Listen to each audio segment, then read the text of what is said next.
So what about those individual differences? This is actually an extremely interesting and growing area of cognitive neuroscience. Actually, you can study individual differences just with basic behavioral measures. You don't need to look at the brain, but actually I think some of the things you discover also tell you about architecture of the mind and brain. Right? So first finding is that face recognition ability varies hugely across individuals. So if we tested you guys on a bunch of good face recognition tasks, we'd find a very big range in your ability to do those tasks. Second of all, delightfully, those measurements are stable. So if we tested you on one task and we tested you on another good face recognition task, there'd be strong correlation in how you did on one and how you did on the other. So those are stable individual differences. They're real. They're not just the noise in any set of measurements. But next, those stable individual differences in face recognition ability are not correlated with IQ. Thank God. I suck at face recognition. But that's also a deep and interesting fact, right? This is exactly what you'd expect. If face recognition is a distinct part of the mind and brain, you wouldn't expect it. It's, the quality of your face recognition system, how well it works, shouldn't necessarily have anything to do with how good you are at navigation or calculation or other random cognitive things. It's a separate piece of the machine, right? Okay. So that's when I say this study of individual differences gives you a real lever to understand mental and brain architecture. It's through this method. When you find different mental abilities are not correlated with each other, that's a real clue that they are being implemented by different parts of mind and brain. That's why they can vary independently. Okay. Perhaps most interestingly, face recognition ability is heritable. Okay, now heritability is a funny measurement. Okay, so you think heritable, you think genetically determined. Well, it doesn't mean genetically determined. It's kind of the closest thing we can easily measure in humans. Heritability is measured by comparing identical twins versus fraternal twins. So identical twins share all their genes, and fraternal twins share half their genes, right? Just like siblings, right? And so what you look for is you ask for a mental ability to be heritable. The question is whether two twins are more similar in this case, in their face recognition ability, if they're identical twins than if they're fraternal twins. You just look at the average correlation between pairs of identical twins versus pairs of fraternal twins. Does everybody get that? If the correlation is higher in the monozygotic or identical twins than the dizygotic or fraternal twins, that tells you that genes are doing something related to face recognition ability, that they explain some of the variance in the normal distribution of face recognition ability. 2 studies have found that face recognition ability is heritable in this sense. Okay. Now, importantly, that's cool. That suggests genes are doing something, but the genes could be doing extremely indirect things, right? Genes and experience are a notoriously naughty thing. And so just to give you one example of how complicated this is, whatever genes are responsible for this higher correlation between monozygotic than dizygotic twins, perhaps those genes are coding for sociability, how extroverted you are, how much you like dealing with other people. And maybe if you're more extroverted, you look at faces more. And maybe if you look at faces more, you become better at face recognition. So that's a way that you can take a genetic effect and say, actually, this effect that we discovered by looking at a standard genetic manipulation or measure is actually reflecting an effective experience. Okay, we don't know in this case. I'm just saying when you see a genetic effect, realize that genes can act in mysterious ways, and one of the ways genes act is to change experience. Okay? So there isn't like this clean split between genetic effects and experiential effects. Okay. And we don't know in this case. Okay.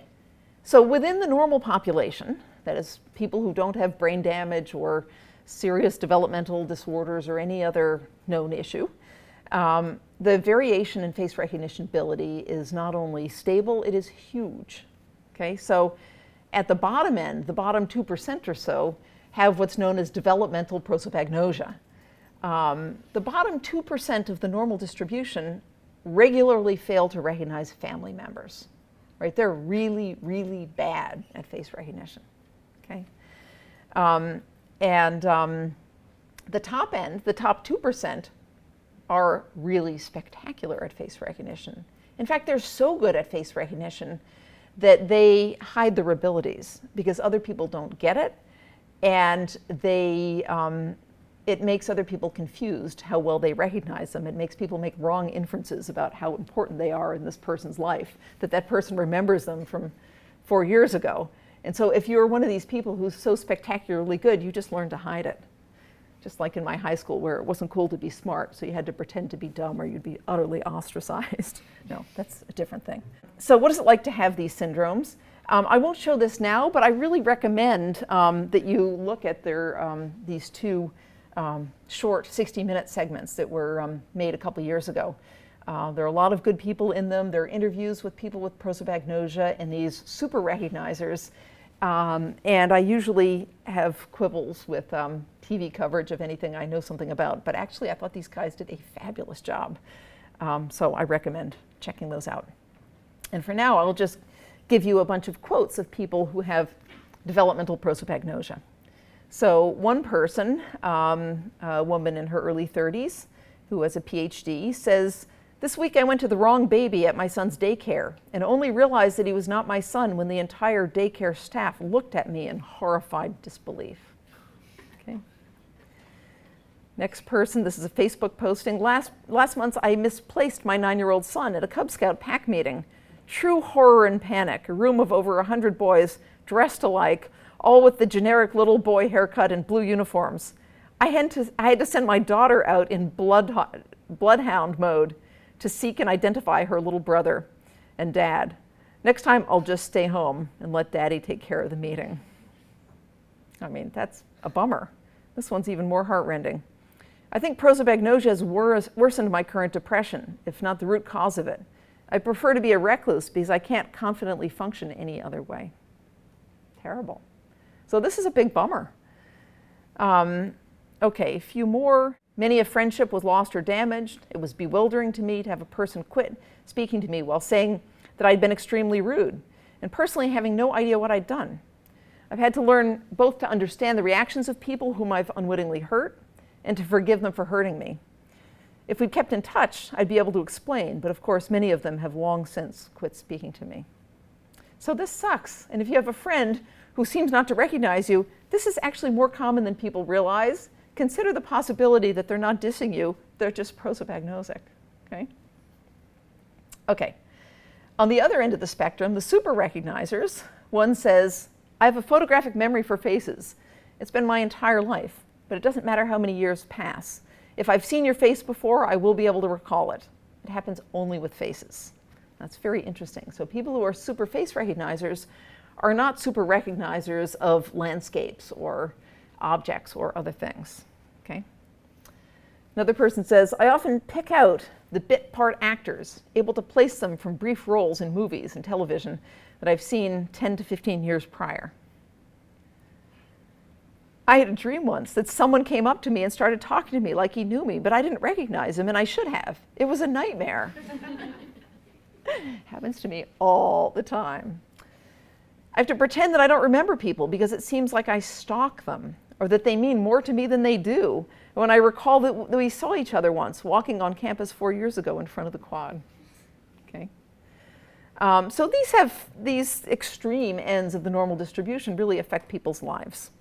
Here's one more illustration of a task developed by Brad Duchesne and Ken Nakayama called the Before They Were Famous task. So one of the difficulties in testing super recognizers is if you show them famous faces, they'll be just at ceiling and other people will be able to recognize the faces. So how do you show the difference? So they went back and they got really old photographs of famous people. And they asked the super recognizers and other people whether they could identify those individuals. So has anybody figured out, anybody identified any of these faces? Oh, we got a super recognizer back there. Yeah? Go ahead, which one do you recognize? Yeah. Scarlett Johansson. Excellent. And I don't know if that's Clinton next to her. Not sure. Wow. Can I scan you? We'll talk. Anyone get any others? Those are both right. Anyone get any others? Is it MLK? I mean, MLK, Malcolm X. Yeah, I think it is. Yes, Malcolm X. Very good. How about the guy on the far right? John Wayne. Okay. All right, so anyway, it's just a cool test to be able to tap into, sensitively tap into differences in the normal population.